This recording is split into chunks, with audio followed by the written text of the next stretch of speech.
Is President Trump fit to remain in office for the next 13 days?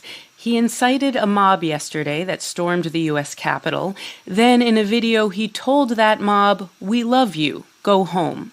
This morning, he issued a statement promising a peaceful transfer of power to Joe Biden. Still, some lawmakers say it's time for Vice President Pence and Trump's cabinet to invoke the 25th Amendment and remove him from office. Kim Wehle is an expert on the Constitution and a professor of law at the University of Baltimore. Good morning, Kim.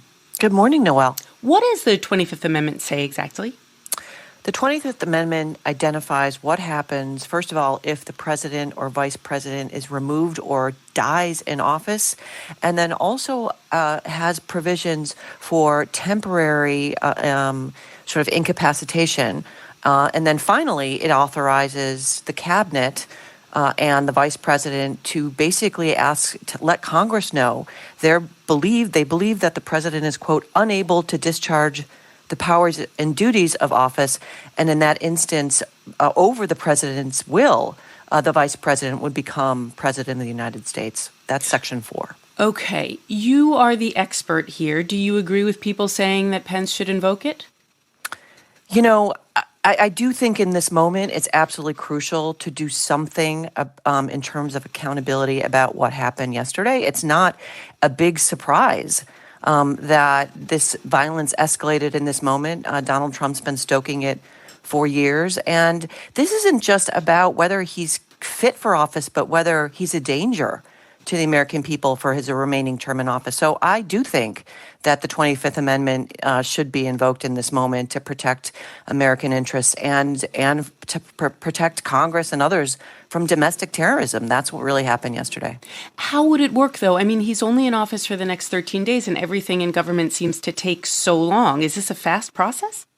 So, the tricky thing, again, it's a political process. That is, it requires half of his cabinet secretaries and the vice president. So there's about 15 of them. So it would be, eight cabinet secretaries and the vice president would have to decide to send a letter to Congress invoking the 25th Amendment.